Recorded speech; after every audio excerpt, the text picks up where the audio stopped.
Welcome back to my channel. I hope आपको मेरा fictions और वीडियो अच्छे लगते हो तो गाइस प्लीज़ चैनल को सब्सक्राइब कर लो यार। 40% लोग हैं जिन्होंने सब्सक्राइब नहीं किया। मैं रोज़ बोलती हूँ, आप लोगों के कान खाती हूँ, तो प्लीज़ आप मेरी भी बात मान के सब्सक्राइब कर लीजिएगा। एंड वेलकम बैक गाइस, जो हर बार की तरह वापस आए तो प्लीज़ वीडियो को लाइक कर लीजिएगा। उसके लिए भी मैं रोज़ बोलती हूँ, तो प्लीज़ सुन लीजिए। चलिए आज का पार्ट स्टार्ट करते हैं। लास्ट पार्ट में आपको झटका लग गया, यहाँ तक कि मुझे भी झटका लगा कि भाई हमारे वी विषयान के साथ इतना सब कुछ हो गया और किसी को आइडिया ही नहीं। यहाँ तक कि बेचारा लांग वांगी जो बेहोश पड़ा है, उसे आइडिया ही नहीं किसका विंग अब कितनी बड़ी मुसीबत में फंस गया। पर आपको क्या लगता है कैसे निकलेंगे ये दोनों से बाहर? चलिए आज जानते हैं। विंग जो अब बेहोशी में अब बेड पे पड़ा है और हल्का सा अपना सर हिला रहा है, तो उसे महसूस होता है कि अब उसके बेड रूम में कोई और भी है। ये कोई मैडम यू नहीं है बल्कि एक अल्फ़ा है और ये स्मेल विंग से फैमिलियर है। विंग अब हल्की सी आँख खोलता है तो महसूस करता है रूम में जांग चैन है। जांग चैन को वहाँ देख के विंग काफ़ी गुस्सा हो जाता है और गुस्से में अपने पास पड़ा हुआ एक साइड टेबल के वॉस को उस तरफ फेंकता है और बोलता है, तुम और तुम्हारी मदर दोनों बहुत बुरे हो। तुमने मेरी ज़िंदगी बर्बाद कर दी। तुम लोग मेरे साथ ऐसा कैसे कर सकते हो? मैंने क्या बिगाड़ा था तुम लोगों का? मैंने क्या किया है तुम लोगों के साथ? इस बात पे जांग चैन विंग की तरफ और गुस्से में देखता है और बोलता है, तुम्हारी वजह से ही मेरे मदर और फादर का डिवोर्स हो रहा है और तुम्हें लगता है तुमने कुछ नहीं किया? तुम एक गिरे हुए घटिया ओमेगा हो और इतनी ही घटिया तुम्हारी माँ थी जिसके कारण मेरी मदर ने लाइफ टाइम तक सफ़र किया है और वो सफ़र अब तुम भी करोगे। तुम भी महसूस करोगे जो मेरी माँ को दर्द हुआ है, कैसे मेरी मदर की लाइफ में दुख ही दुख थे और अब वो सब कुछ तुम्हें मैं महसूस करवाऊंगा। इस बात पे विंग बहुत गुस्से में आ जाता है और अब वो अपनी बेड से थोड़ा सा कंट्रोल से उठता है और बोलता है, घटिया मेरी मदर नहीं तुम्हारी मदर है जो एक बच्चे के साथ इतना सब कुछ कर सकती है। मैं 14 साल का था सिर्फ जब से तुम्हारी मदर ने ये सब प्लान कर रखा है। कितने साल से वो ये सब नाटक कर रही थी और किसी को पता नहीं चला। वो एक नंबर की घटिया औरत है और उनके इस फैसले में तुमने उनका साथ दिया। तुम भी उतने ही घटिया हो।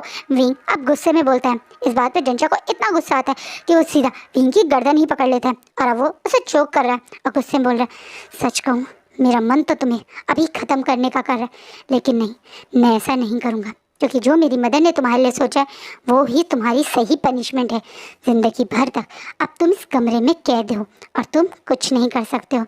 चलो सबसे पहला काम आज ही करते हैं, तुम्हें प्रेग्नेंट करते हैं ताकि तुम मेरी मदर को सबसे पहले सरप्राइज़ दे सको, यही कहते गिफ्ट दे सको। चलो आज मैं तुम्हें प्रेग्नेंट कर देता हूँ और उसके बाद तुम्हारा बेबी मेरी मदर के लिए उनका पहला प्रेजेंट होगा मेरी तरफ से। और ये बात बोलने के बाद जांग चैन विंग के थोड़ा सा क्लोज आने की कोशिश करता है, जिसे विंग गुस्से में अपने घुटने से उसके प्राइवेट पार्ट पे हिट करता है, जिसे जांग चैन पीछे चला जाता है। और विंग गुस्से में जांग चैन को धक्का देता है और गुस्से में अब जल्दी से वो टेबल लैंप उठा लेता है, जिससे आगे का हिस्सा थोड़ा शार्प है और जिसमें आगे मतलब कांच का बल्ब लगा हुआ है, और गुस्से में उसे साइड टेबल पर तोड़ के अपने आगे शील्ड की तरह खड़ा कर देता है और बोलता है, पास भी मत आना मेरे। तुम मुझे छूना भी मत। तुम जैसा डिस्गस्टिंग अल्फा मैं अपने आसपास बर्दाश्त भी नहीं कर सकता। मेरा लांजान के अलावा मुझे कोई टच नहीं कर सकता है। तुम्हें क्या लगता है तुम जैसे घटिया अल्फा के लिए मैं तड़पूंगा या रोऊंगा? मैं अपनी लाइफ में बहुत खुश था और मैं एक खुश वाली लाइफ ही बिताऊंगा। तुम वहाँ और तुम्हारी मदर जो भी सोचो मैं वैसा कुछ नहीं होने दूंगा। मैं तुम लोगों को मेरी लाइफ को बर्बाद नहीं होने दूंगा और मेरे बच्चों पे सिर्फ मेरा हक होगा, मेरे लांजान का हक होगा। तुम्हारे को मैं अपने पास भी नहीं आने दूंगा। ये बोल के विंग अब दोबारा से जांग चैन पे एकदम से अटैक करता है, जिससे जांग चैन के हल्का सा हाथ में कट भी आ जाता है और वो गुस्से में विंग को देख रहा है। विंग इससे पहले दोबारा कुछ करता, अचानक से उसे अजीब सा फील होने लगता है और फिर से उसका सर हल्का सा घूमने भी लगता है। जांग चैन विंग के इस एक्सप्रेशन को देख के और यहाँ तक कि विंग की इस मतलब सराउंडिंग को महसूस करते हुए अब चेहरे पे स्माइल आ जाता है और बोलता है, हो तो तुम एक ओमेगा और एक अल्फा से तंग कर लोगे। तुम्हें क्या लगता है तुम मुझसे कभी टकरा सकते हो? तुम और तुम्हारी ये कमज़ोर बॉडी मुझसे कभी नहीं टकरा सकते। तुम बहुत जल्दी हीट में आने वाले हो। मेरी मदर ऑलरेडी तुम्हें वो मेडिसिन दे चुकी है। अभी तो तुम मुझ पे चीख रहे हो, अटैक कर रहे हो, पर अब से सिर्फ 15 मिनट बाद तुम मेरे आगे बैक करोगे ताकि मैं तुम्हें टच करूं, तुम्हें वो सब दूं या बस 15 मिनट। हाँ वही वुशान, 15 मिनट बाद तुम इस बेड पे मेरे साथ होंगे। और ये बोल के जानचैन कोने में आराम से खड़े होकर हंसने लगता है। वहीं विंग एकदम से महसूस करता है कि हाँ सचमुच में उसे हीट वाली फीलिंग आ रही है। क्या ये दोनों माँ बेटे इतना गिर गए कि इन्होंने विंग को फेक हीट के मेडिसिन पिखला दी। विंग अब अपने आप को देख रहा है और महसूस कर रहा है कि सचमुच में वो बहुत कमज़ोर था हो गया है। वो क्या करे, वो इससे पहले कुछ और रिएक्ट करता। उसके दिमाग में अचानक से एक बात आती है और वो सबसे पहले दौड़ के बालकनी के पास आ जाता है और एकदम से बालकनी की तरफ जाने लगता है। वहाँ जहाँ जानचैन विंग के पीछे पीछे बहुत आराम से चल के आ रहा है और हंसते बोलता है, तुम इस समय सबसे ऊपर के फ्लोर पे हो। तुम्हें अच्छे से पता है हमारे घर में 3 फ्लोर्स हैं और इस समय तुम 3rd फ्लोर पे हो। तुम्हें क्या लगता है तुम यहाँ से कूद पाओगे? बिल्कुल विशान, अब तुम यहाँ पे फंस चुके हो। तुम्हें अब कोई भी बचा नहीं सकता। तुम्हारे पास कोई और रास्ता नहीं है। यहाँ से कूदोगे तो मर जाओगे। सोच लो तुम्हें अब क्या चाहिए। कहीं ना कहीं भी अब वहाँ खड़ा हुआ है और नीचे की तरफ देख रहा है और सोच रहा है उसे अब क्या चाहिए। शायद वो एक बार नीचे की तरफ देखकर कुछ डिसाइड करता है और एकदम से उस बालकनी की रेलिंग को क्रॉस करने लगता है, जिससे जानचैन रुक जाओ वीर भूषण करके जोर से उसकी तरफ चीखने हुए आता है। पर वी उस बालकनी के अब दूसरी साइड पैर अटकाए खड़ा है और रेलिंग को पकड़ा हुआ है। अब बोलता है, मैं मरना पसंद करूँगा लेकिन अपनी लानजान की जगह तुम जैसे इंसान के बेबी से प्रेग्नेंट होने से अच्छा है। और ये बोलने के बाद वी वहाँ से जोर से जंप कर देता है। जैसा जानचैन ने बोला था ये 3rd फ्लोर था, इसलिए विंग का ज़मीन पे गिरते चारों तरफ ब्लड ही ब्लड हो जाता है।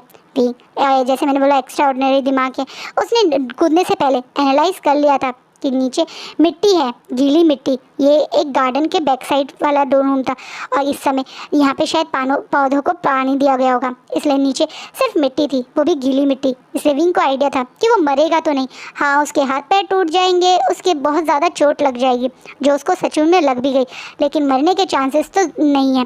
और विंग यही सोच के कूद गया था। वहीं जानचैन जब विंग को ऐसे नीचे इतने सारे ब्लड में देखता है तो वो घबरा जाता है। उसे लगता है विंग शायद मर गया होगा और वो चीखता हुआ मदर करके बाहर की तरफ दौड़ता है। वहीं मैडम यू ने भी एकदम से बहुत ज़ोर से कुछ चीज़ गिरने की आवाज़ सुनी, इसलिए वो भी दौड़ के उस तरफ ही दौड़ी और उन्होंने भी सामने का नज़ारा देख के पूरी तरह से शॉक हो गई। कहीं ना कहीं उन्हें भी आइडिया नहीं था कि वीर भूषण ऐसा कर सकता है। ये दोनों जल्दबाजी में इमरजेंसी में विंग को हॉस्पिटल लेके जाते हैं। वहीं विंग को अब एडमिट कर दिया गया है। उसे सचमुच में बहुत बुरी तरह से चोट लगी है। उसके सर में, उसके एक साइड के कंधे में और उसके पैर में तो फ्रैक्चर ही आ गया, मतलब सर में गहरी चोट और हाथ पैरों में बहुत बुरी तरह से फ्रैक्चर। उसके शोल्डर डिसलोकेट भी हो गया। इन शॉर्ट उसे काफ़ी बुरी तरह से ये चोट लगी है और कम से कम 2 महीने के लिए उसे हॉस्पिटलाइज होने पड़ेगा। ये हालत विंग की ये हालत देख के कहीं ना कहीं जानचैन और मैडम यू को गुस्सा और फ्रस्ट्रेशन हो रही है, क्योंकि अब वो विंग को कुछ कर भी नहीं सकते हैं। वो अगर विंग को यहाँ से ले गए तो भी उनके लिए वहाँ घर पे किसी को रखना नामुमकिन है और डॉक्टर ने तो अभी उसे कम से कम 15 दिन तक इस हॉस्पिटल से जाने मतलब एक तरह से बाहर निकलने के लिए भी मना कर दिया है, जिससे वो फ्रस्ट्रेट हो रहे हैं। वहीं जहाँ एक तरफ विंग ने अपने आप की ये हालत कर ली है, वहीं दूसरी तरफ लांगवांग जी जब होश में आते हैं तो पूरी तरह से गुस्से में पागल हो जाते हैं।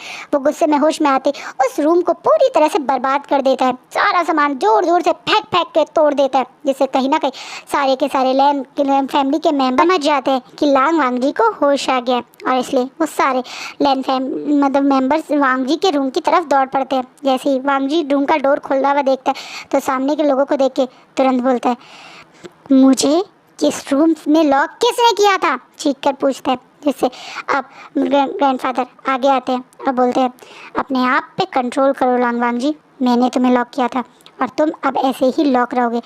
सामान तोड़ो या कुछ भी करो, तुम इस रूम से बाहर नहीं जाओगे।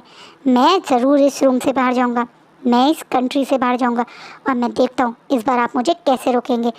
इस बात पे वांग जी अब गुस्से में अपने गुस्से वाले अल्फा फेरोमोन्स के साथ आगे की तरफ बढ़ने लगते हैं।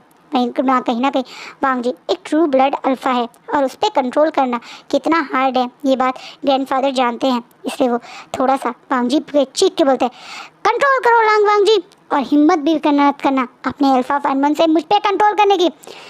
क्यों आप डर रहे हो कि मैं आपको ये कंट्रोल ना कर दूँ? आप भी तो यही करते आए हो ना, कितने साल से अपने अल्फा फेरोमोन्स को भी कंट्रोल से फादर और अंकल को कंट्रोल करते हैं। आपको क्या लगता है मैं आपकी इन चाल में फंस जाऊंगा? आपके ये गार्ड और आप अब मेरा कुछ नहीं बिगाड़ सकते हैं। इससे पहले मैं अपने होश गवा के आपको और आपकी सो कॉल्ड क्या कहते हैं आर्मी या गार्ड को घायल करूं।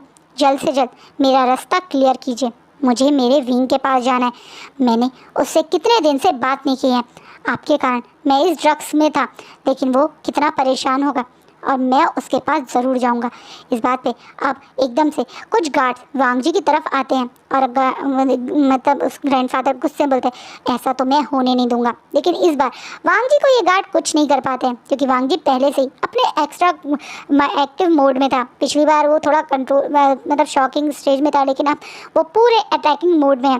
कुछ ही सेकंड में उन गार्ड्स की बॉडी ज़मीन पे पड़ी थी, क्योंकि वांग जी ने अपने अल्फा फॉर्म्स और अपने अल्फा फॉर्म में आ चुका था। उसके अल्फा फॉर्म यानी उसके वेयरवुल्फ फॉर्म को देखकर यहाँ खड़े हर किसी का पसीना छूट जाता है।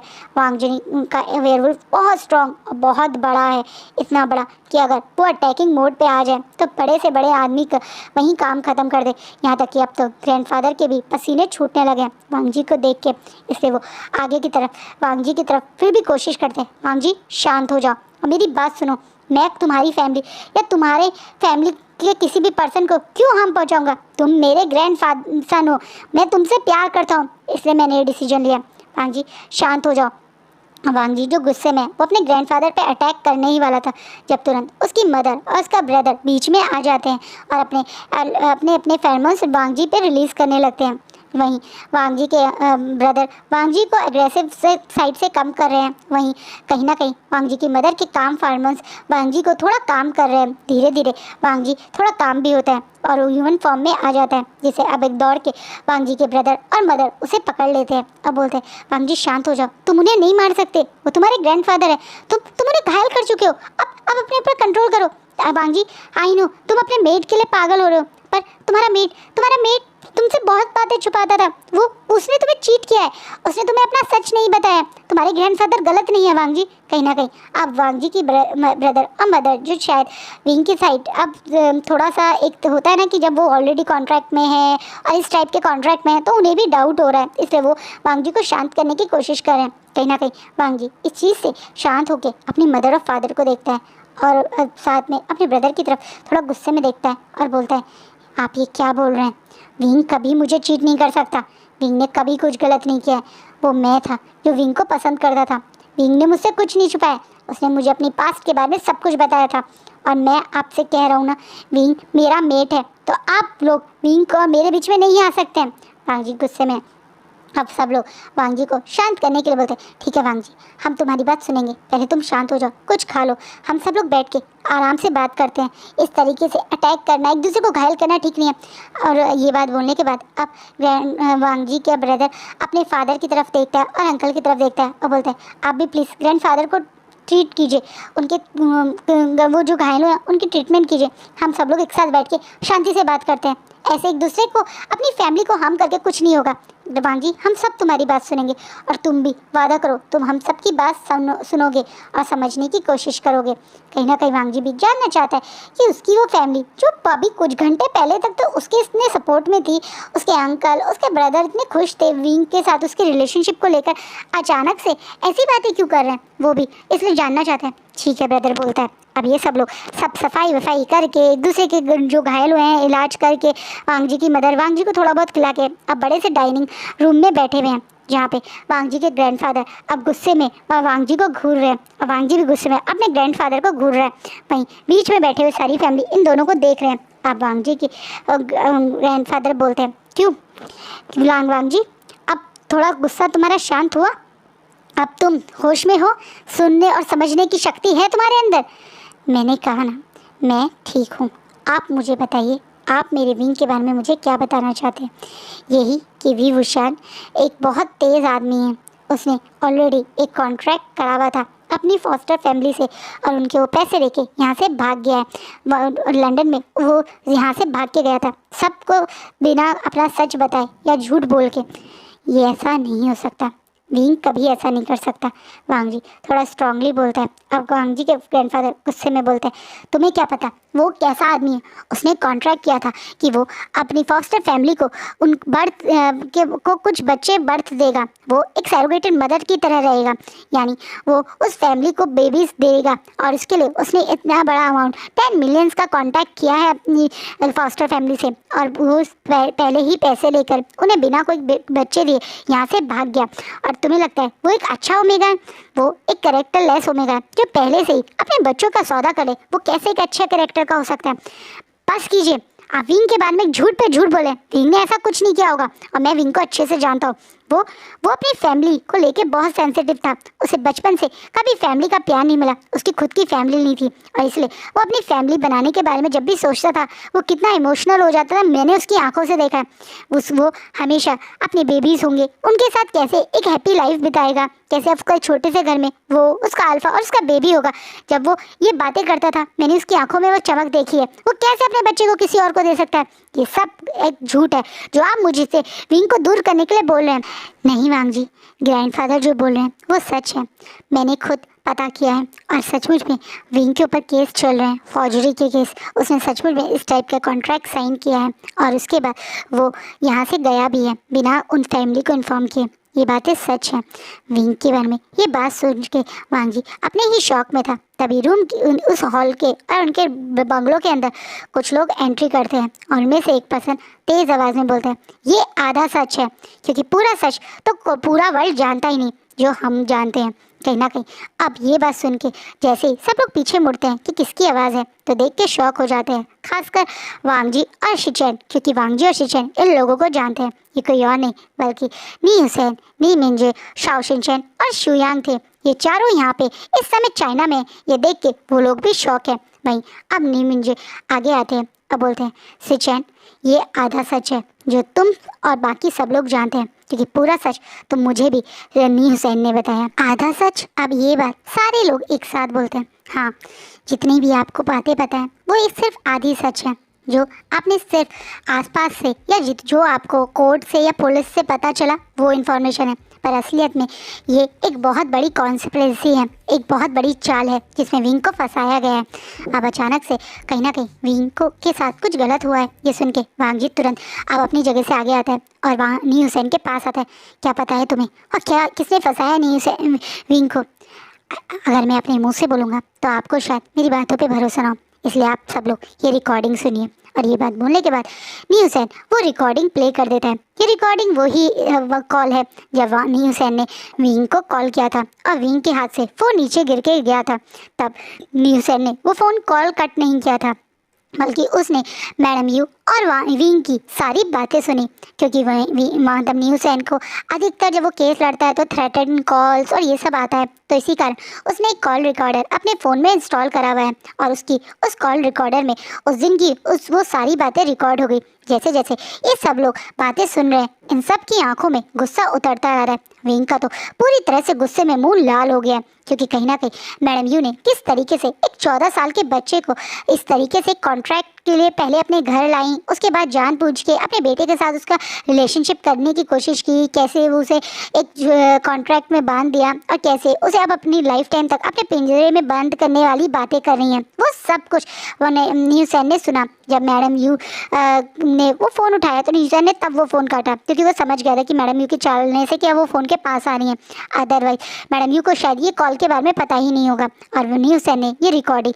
रखी हुई थी, और इसी रिकॉर्डिंग को नी हुसैन ने पहले नी मिंजे को भेजी, और नी मिंजे को जब पता चला कि मैडम यू कितनी गिरी हुई हैं और विंग कितनी बड़ी मुसीबत में फंस गए, तो वो तुरंत वहाँ के लिए आ गए, चाइना के लिए। और यहाँ तक कि शुयांग और शाओ शिनचैन जो नी हुसैन से लगातार नी मिंजे से लगातार कांटेक्ट में थे, क्योंकि वांग जी का भी नंबर नहीं लग रहा था, तो वो लोग भी इन लोगों के साथ आ गए। ये बात सुनने के बाद अचानक से वांग जी पूरी तरह से गुस्से में पागल हो गया, और एकदम से बोलता है, उस औरत की इतनी हिम्मत, उसने मेरे विंग के साथ ये सब किया, वो ऐसा कैसे कर सकती है? इतनी गिरी हुई औरत मेरे मेरे मासूम से विंग को उसने ऐसा किया। कहाँ है मेरा विंग, कहाँ है मेरा विंग, मुझे मुझे मेरे विंग के पास जाना है, मुझे मेरे विंग के पास जाना है। विंग के नाम से अब वांग जी पूरी तरह से एक तरीके से अजीब से बिहेव करने लगा, जिससे अब अचानक से विंग के मतलब एक तरह से वांग जी की फैमिली और शाओशिनशन और शुयांग भी वांग जी को समझाते, रुक जाओ वांग जी, गुस्से में कोई गलती मत करो, शांत हो जाओ, हम सब विंग के लिए वरी हैं, हम विंग को ढूंढने की कोशिश कर रहे हैं और हमें इतना ही पता है कि वो लास्ट टाइम मैडम यू से मिलने गया था, उसके बाद हमारे पास ज़्यादा इन्फॉर्मेशन नहीं है, वो इस समय हॉस्पिटल में है।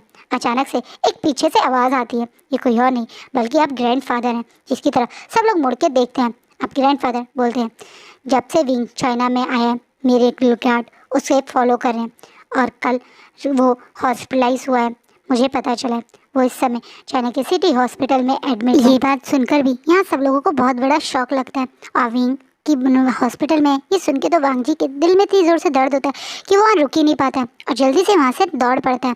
विंग के पीछे पीछे शुयांग, शाओशिनशन और लान शिचैन भी दौड़ पड़ते हैं। वहीं बाकी सब लोग यहाँ मतलब न्यूसेन और नीमिनजे भी उनके साथ में ही हैं। अब बाकी बड़े लोग यहाँ पे शौक में खड़े हैं। कहीं ना कहीं विंग के बारे में अब सबको सच पता चल गया, जिस बात पे कहीं ना कहीं अब सब भी थोड़ा सा गिल्टी फील कर रहे हैं, खासकर मैडम लैन, क्योंकि कल से वो विंग के बारे में बहुत गलत सोच रही थी, लेकिन अब उन्हें हर्ट फील हो रहा है। वहीं कुरैन अब अपने अपने फादर की तरफ देखते हैं और बोलते हैं, देखा फादर, मैंने आपसे कहा था वो ओमेगा बहुत मासूम और बहुत स्पेशल है, उसके वो इतना स्पेशल है कि उसकी ग्रैंड फॉस्टर मदर भी उसे छोड़ना नहीं चाहती और आपने उतने स्पेशल ओमेगा को हमारी फैमिली का पार्ट बनने के बावजूद भी ऐसे हमारी लाइफ से निकालने की कोशिश की। अब आप क्या बोलेंगे फादर? कहीं ना कहीं कुरैन गुस्से में अपने मतलब अपने फादर की तरफ देख रहे हैं, लेकिन वो अभी कुछ नहीं बोल रहे हैं। अब तुरंत जिंगी कुरैन के पास आता है, वो बोलते हैं, फादर आप बाद में ग्रैंडफादर पे गुस्सा कर लेना, पर पहले हमें भी हॉस्पिटल जाना चाहिए, हमें भी विंग के पास जाना चाहिए। पता नहीं विंग किस हालत में होगा। जब मैं हॉस्पिटल में था, आपको याद है, विंग पूरी रात मेरे पास बैठा था। आपको और मुझे विंग के पास जाना चाहिए। कहीं ना कहीं कुरैन जिंगी की तरफ देख के अपनी गर्दन हाँ में हिलाते हैं। वहीं मैडम लैन और वांग जी के फादर भी उन लोगों के साथ वहाँ से जाने लगते हैं। वहीं अब बड़े से हॉल में ग्रैंडफादर बैठे हुए हैं और अचानक से उन्हें दिल में बहुत दर्द होता है। उन्हें महसूस होता है कि उन्होंने भी क्या किया, सब लोगों की तरह विंग के बारे में पूरा सच पता ही नहीं किया, जितना पता चला उतने पे ही भरोसा कर लिया। वो तो इतने बड़े अंडरवर्ल्ड माफिया के मेंबर हैं, उनको लिए क्या मैडम यू का असली सच पता करना थोड़ा मुश्किल था, लेकिन अब वो क्या कर बैठे, अपने ही ग्रैंडफादर मतलब ग्रैंड सन और कहीं ना कहीं अपने ही दोनों बेटों की नज़रों में आज उन्होंने एक गुस्सा देखा। कहीं ना कहीं सचमुच में उनसे जल्दबाजी में एक बहुत बड़ी गलती हो गई, वो महसूस कर रहे हैं। वहीं वांग जी तुरंत हॉस्पिटल में पहुंचता है और विंग से मिलने के लिए वहाँ पे दौड़ लगा लेता है, लेकिन उससे पहले वो देखता है कि मैडम यू के कुछ गार्ड्स इस जगह को घेर के खड़े हैं। ऑब्वियसली यांग्स फैमिली भी कमज़ोर नहीं है और मैडम यू के पास भी अच्छी खासी पहुंच है, तो उन्होंने भी यहाँ पे गार्ड लगाए हुए हैं ताकि कोई विंग के बॉर्डर एक तरह से एरिया के पास ना आ सके, जिससे वांग जी को बहुत गुस्सा आता है। वो ऑलमोस्ट उन गार्ड से फाइट ही करने लगता है, जिस चीज़ से अब वहाँ पे मैडम यू और जियांग चान को इन्फॉर्म किया जाता है कि कोई आया है अल्फ़ा और ये विंग से मिलने के लिए फ़ाइट कर रहे हैं। वहीं शुयांग शाओशिनशन भी वहाँ पे इसी तरह लड़ रहे थे कि उन्हें विंग से मिलना है, जब अचानक से पीछे से एक आवाज़ आती है जिस पे सबका ध्यान जाता है, जो कोई और नहीं बल्कि यान लिया, तुम्हारे लड़ने से कुछ नहीं होगा, अब हम विंग से कब मिलेंगे ये कोर्ट या मेरी मदर ही बता पाएगी। ये आप क्या कह रही हैं? अचानक से वांग जी गुस्से में से देखते हैं, तुम मोलांग वांग जी हो ना, मैं अच्छे से जानती थी तुम मेरे विंग से मेरे आइंग से मिलने ज़रूर आओगे। मैं यानली विंग की सिस्टर, मैं पिछले 24 घंटे से इस बेंच पे बैठी हुई हूँ कि मुझे एक बार मेरे आइंग से मिलने दिया जाए, लेकिन ये लोग मुझे अंदर नहीं जाने दिया जाए। ऊपर से मेरी माँ चाइना की सबसे बड़ी लॉयर है और उसने यहाँ तक कि लीगली अभी मुझे यहाँ मेरे भाई से भी मिलने के लिए मना कर दिया, ये बोल के कि अभी वो ना सब कुछ उन्हीं के कंट्रोल में है, क्योंकि मेरे भाई ने कॉन्ट्रैक्ट साइन किया हुआ है कि अगर उसको घायल हुआ या कुछ भी हुआ तब उसे मिल के कौन मिलेगा या नहीं मिलेगा, ये भी मेरी मदर ही डिसाइड करेगी।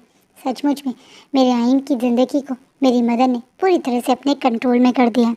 अब यानली की आवाज़ में इतना दर्द है कि कहीं ना कहीं यहाँ खड़ा हर कोई महसूस कर रहा है, सबको साफ साफ दिख रहा है। उनके कपड़ों से, उनके चेहरे से, उनके बालों से कि सचमुच में ये लेडी जो बैठी हुई है ये 24 घंटे से ज़्यादा शायद यहाँ इसी हालत में बैठी हुई है। वहीं साइड में वो एक स्मार्ट सा बंदा खड़ा हुआ है जो शायद इन्हीं का अल्फ़ा है, जो इन सब के आगे आता है और मिलते हैं। मेरा नाम जिन जुशान है, मैं यानली का अल्फ़ा हूँ और हम दोनों काफ़ी कोशिश कर चुके हैं। मेरे फादर भी काफ़ी रिच है लेकिन फिर भी हम कुछ नहीं कर सकते। किसने कहा आप कुछ नहीं कर सकते? अब पीछे से एक स्ट्रॉन्ग वॉइस आती है, ये कोई और नहीं बल्कि नी हुसैन, नी मिंजे और लानकुरैन जिंगी, मिस्टर लैन और मैडम लैन है। हम सब कुछ कर सकते हैं क्योंकि आपकी मदर इस तरीके से विंग से मिलने वाले लोगों पे कंट्रोल नहीं कर सकती है। मैं भी देखता हूँ वो कैसे हमें रोकेंगी। और ये बात बोलने के बाद अब न्यूज़ कुछ मतलब लोगों को कॉल मिलाते हैं और थोड़ी देर में यहाँ पे कुछ पुलिस ऑफिसर्स भी आ जाते हैं। नहीं, यहाँ पे पुलिस ऑफिसर्स को देखकर वो गार्ड थोड़ा घबरा से भी जाते हैं। अब वो पुलिस ऑफिसर आते हैं और उन गार्ड को इन लोगों से मिलने के लिए कैसे रोक रहे हैं उस चीज़ को ले कह रहे हैं। वहीं वांग जी जैसे ही देखता है कि सब लोग आपस में बिजी हैं, वो गार्ड का ध्यान भटका, वो तुरंत दौड़ता हुआ सबको इग्नोर करता हुआ विंग के वार्ड में पहुंच जाता है। और जैसे ही वो अंदर जो देखता है तो उसकी आंखों से आंसू बहने लगते हैं। उसका विंग बेड पे है जिसके माथे पे बहुत बड़ी पट्टी बंधी हुई है, हाथ में भी उसकी पट्टी बंधी हुई है शायद फ्रैक्चर की, और उसका एक पैर हवा में फ्लोई कर रहा है, शायद वो ऊपर की तरफ रखा हुआ होगा और उस पर भी काफ़ी बड़ा फ्रैक्चर है। विंग के पूरे फेस पे हल्की सी चोट के खरोंच के निशान भी हैं, शायद वो गिरा होगा तो झाड़ियों से उसके चेहरे पे लगे होंगे। यानी विंग बहुत बुरी तरह से घायल है।